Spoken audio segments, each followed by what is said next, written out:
I went self-employed when I was 24. I think more through youthful naivety than anything else. I got made redundant from the job that I was in, and I had an offer of going to work freelance for a company that I knew. And I guess my main thought at that point in time was, well, if I mess it up, I'll just go get a job and figure it out as I go along. So I found a few clients and started advising businesses and things like that. And from that stage, I then went into doing things like sort of management consultancy and coaching and training. Just under 2 years ago, I took a step back from work and I thought, you know what, I'm a really boring person. All I do is literally work on my company. And I thought life's too short to not kind of pay it back. I guess it's probably the best way of putting it. So I jumped out of bed at 2 o'clock in the morning one evening, and I thought, you know what, I'm going to see if I can launch a youth development scheme that helps other young people learn how to run a business like I did. So I kind of put loads of flip charts and post-it notes and all those sorts of things around my room and down in the kitchen and all over the house, and it kind of ended up being birthed as the platform project.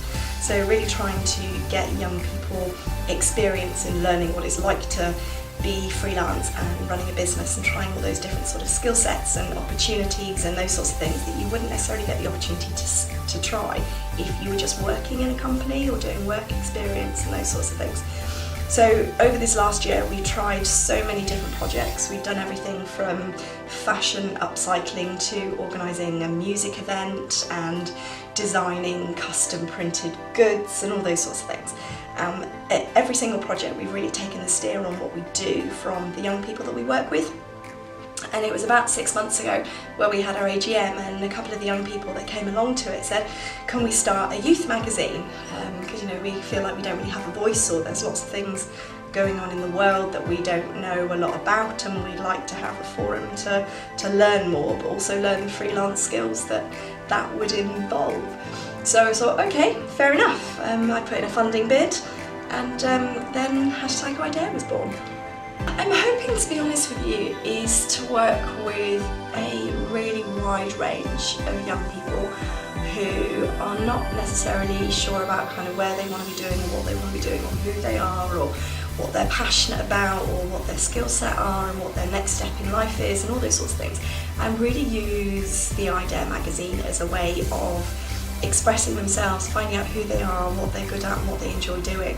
The virtue you've got from a magazine project is that actually you can take it anywhere you want to. So I figure my job is to kind of take a steer from you guys as participants as to what you want to do with it, and then just help you put the business framework around it so that we can make it a proper magazine, a proper publication that essentially ends up paying for itself moving forward, so that we've got some sustainability with it.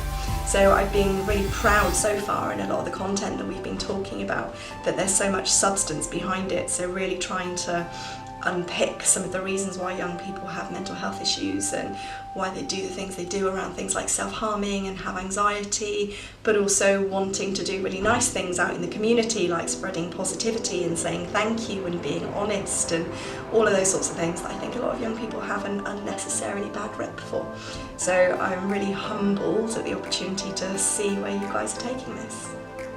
Ooh, if I could give young people one piece of advice, I guess it would be the one thing that I learned, I think, very early on, which was, unless you throw your hat in the ring and you overcome that fear of, oh, but what if it doesn't go well, what if I can't do it, and all of those things that kind of hold us back in life.